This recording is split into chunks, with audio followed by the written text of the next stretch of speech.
A scene assessment is the first step in evaluating the scene and in planning your next steps in the investigation. All too often people will run into a scene, and by run I mean they enter a scene, they're taking some photographs, moving some stuff around, looking at this, looking at that, bada bing, bada boom, moving on, but there's no plan. There's no thought process in what they're doing. Now, this can be law enforcement. This can be the coroner ME side.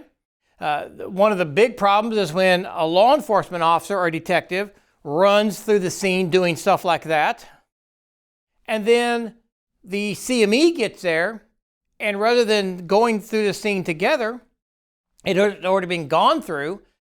Maybe the stuff is still there, but it's been moved or changed, and it's just not in its original state.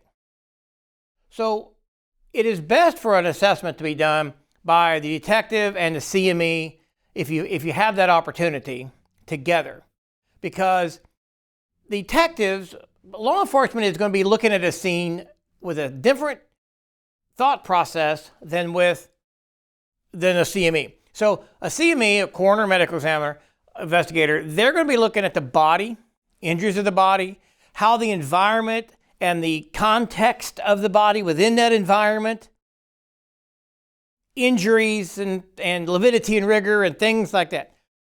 Law enforcement may consider that, but they're looking at the scene overall. And I'm not saying that coroners and medical examiners shouldn't look at the scene overall, but CMEs are not going to be dusting for fingerprints. They're not going to be looking at areas that need collection of certain types of evidence or things like that.